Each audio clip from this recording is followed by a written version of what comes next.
Има неща, които бягат от кръста. Има неща, които бягат от молитвата. Но има и неща, които просто те гледат и чакат да спреш. Казвам се отец Михаил.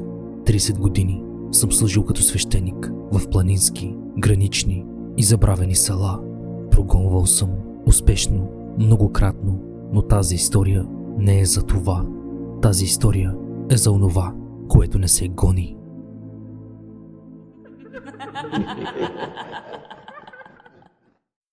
Първо, трябва да знаете, екзорсизмът е реален. Виждал съм хора, които крещят с чужд глас, бягат от кръста, изгарят от светена вода. В такива случаи няма съмнение, демонът се познава по омразата си. Помня, едно момиче говореше в два гласа. Единият нейн, другият стар, сух и злобен. Когато почнах молитвата, тя се гърчеше, крещеше, молеше се да спра. След третия час настъпи тишина. На следващия ден не помнеше нищо. Това е демонологията, която всички познават. Но не всичко е демонология. След години започнах да забелязвам нещо тревожно. Имаше случаи, в които кръстът не действаше, молитвата не предизвикваше нищо. Светената вода не правеше разлика. Нямаше ярост, нямаше болка, нямаше бягство, само наблюдение. И това ме оплаши повече от всяко обладаване. Помня един случай в северозападно село. Дете на 8 години започнало да говори с гласа на баща си. Бащата умрял преди години. Когато влязох в стаята, не изглеждаше болно, беше спокойно. Погледа му не беше чужд, беше празен, като на човек, който слуша нещо зад гърба си.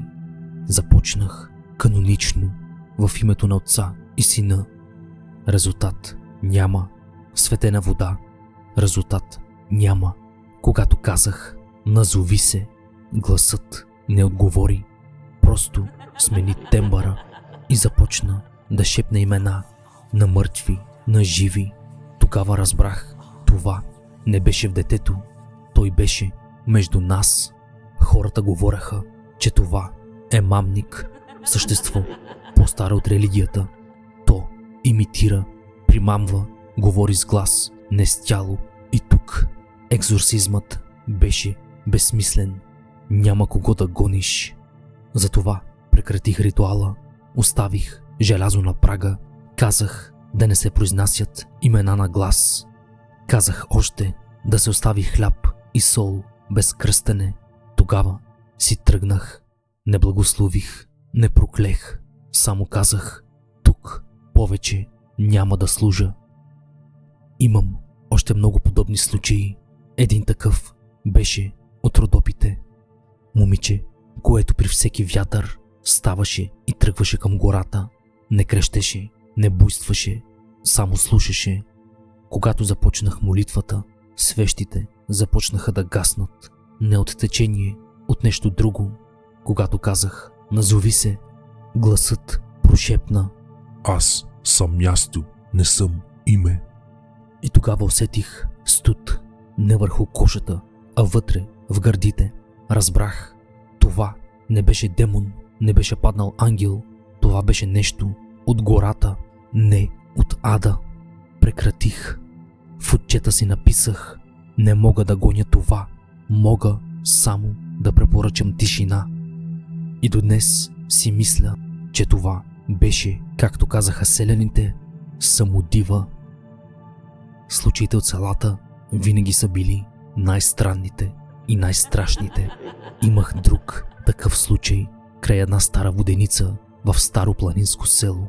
Хората спираха да говорят вътре в къщата, не защото не искаха, а защото не можеха.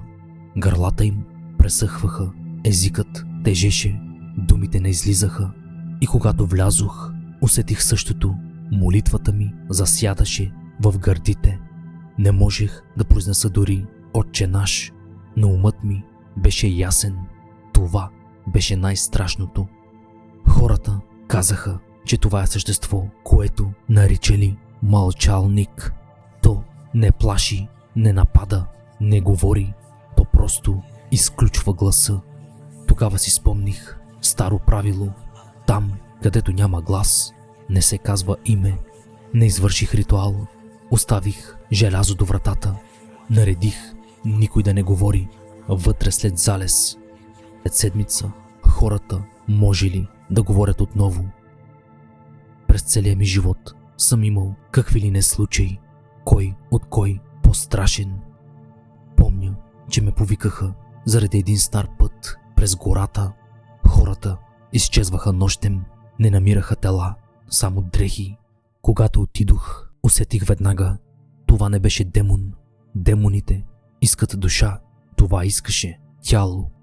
Караконджула не се страхува от кръста, той не го разпознава. Когато вдигнах разпятието, той просто ме заобиколи. Приличаше на тъмен дявол с рога и грозна муцуна.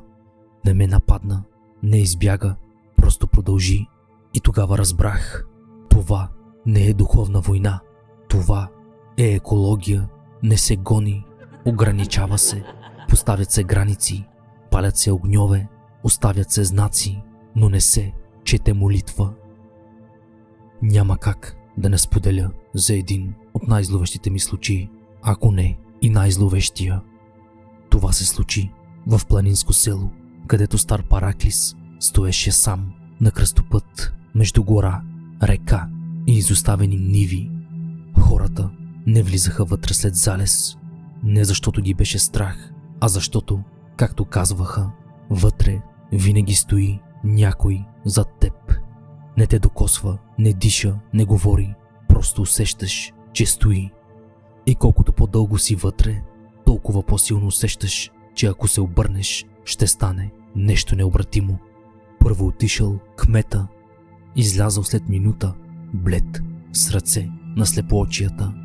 После отишла млада жена, не излязла сама, смразила се от страх. Трябвало да я изведат. Казала само, не бях сама. Тогава ме извикаха. Параклиса беше стар, неосветен, без икони по стените, само следи от пирони. Когато прекрачих прага, веднага усетих нещо странно. Сякаш пространството зад мене изчезна, като да стоиш до някого в тъмното и да знаеш, че е там, без да го виждаш. Извадих кръста и започнах в името на Отца. Думите излязоха нормално, гласът ми не трепереше, но въздуха зад мен стана тежък. После продължих, използвах светена вода, нищо, никаква реакция, нямаше омраза, нямаше ярост, нямаше бягство. След секунди, без да искам, направих грешка, обърнах се, не напълно, само леко през рамо. Не видях нищо, но в същия момент усетих как думите в главата ми се разпадат. Знаех какво искам да кажа, но не можех да го оформя. Мисъл без език.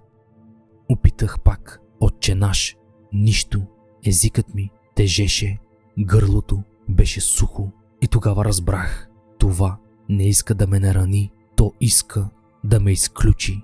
Направих крачка назад и ударих нещо, не тяло, а съпротивление, меко, хладно, като да бутнеш сянка. В същия момент в главата ми прозвуча мисъл, която не бе моя. Не се обръщай. И тогава разбрах, това не е демон. Демоните говорят, демоните викат, мразят, а това мълчеше. Последният каноничен етап във всеки екзорсизъм е заповедта «Назови се». Казах я, нищо, повторих, нищо, но в отговор усещането зад мен се приближи не физически, а пространствено, сякаш разстоянието между мен и гърба ми изчезна. Тогава за първи път в живота си прекъснах ритуал. Излязох навън. На пейката пред Параклиса седеше стара жена. Тя каза, това не се гони. Попитах я какво е. Тя поклати глава и каза, това е сеновник. И тогава ми разказа, преди повече от век на това място бил обесен човек без съд. Не бил убит от омраза, а от страх. Тялото му висяло 3 дни, никой не го свалил. От тогава казвали, той още е там, но не като дух, а като място, което помни. И разбрах, това не беше мъртвец, не беше демон, не беше проклятие, това беше остатък от присъствие. Не съзнание, не разум, а навик. Както дима остава след огън, дори когато пламъка го няма. А аз се бях опитал да го изгоня. Как се гони място? Старата жена ми каза, не говори вътре, не гледай назад, само остави желязо на прага. Направих точно това, без молитва, без кръст, без име. На следващия ден кметът влезе, стоя вътре 5 минути, после излезе и каза, няма никой. Когато го попитах дали е сигурен, той отвърна, не, но вече не ме гледат. А аз никога повече не влязох в този параклис, защото знаех, ако нещо не е зло, не се гони. Ако нещо не е дух, не се благославя. Ако нещо е място, се оставя. И тогава записах в тефтера си, сеновникът не стои зад теб, той стои там, където някой е стоял твърде дълго. Младите свещеници мислят, че всичко страшно е зло, че щом нещо плаши, значи е демонично. Но страхът не е доказателство за зло, понякога е доказателство за разлика, защото злото иска, настоява, натиска, то изисква избор, а чуждото не иска нищо, то просто не е за нас. И това е по-трудно за приемане, защото със злото можеш да се бориш, а с чуждото можеш само да съществуваш. Затова демоните се гонят, но онези не. Те не воюват, те не нарушават, те просто не принадлежат. И не всичко, което не принадлежи, е грях. Хората вярват, че благословията е лек, че щом напръскаш със светена вода, нещата се подреждат. Но има места, които не са болни, те са други. Осветяването предполага, че нещо е погрешно, а някои пространства не са погрешни, те са просто несъвместими. Както не слагаш кръст върху планина, както не кръщаваш вятъра, както не осветяваш сянката. Старите свещеници знаеха, не всяко място иска молитва, някои искат граница. И понякога границата е по-свята от благословията. След тези случаи спрях да използвам думата демон за всичко. Някои неща не са нечисти, те са други. Старите свещеници знаеха това. В манастирските бележки пише: свещеника гони падналото, но не гони старото. Старото не се бори, то просто стои. Хората ме питат: отче, кое е най-страшното нещо, което си виждал? Очакват да кажа демон, очакват да кажа обладаване или да кажа зло, но истината е по-различна.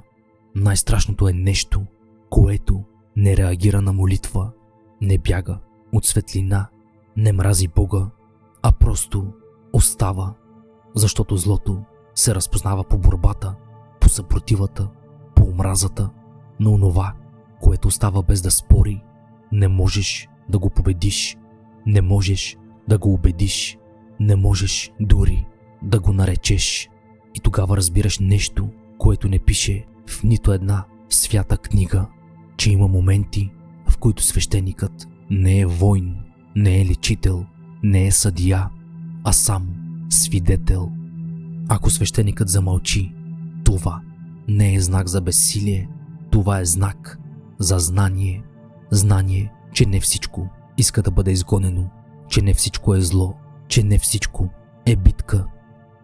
И ако някога се молите и усетите, че нещо слуша, но не си тръгва, спрете. Не защото сте слаби, а защото вече сте разбрали. Някои неща не се гонят. Не забравяйте да харесате видеото и да се абонирате за канала, за да не изпуснете следващите мистерии.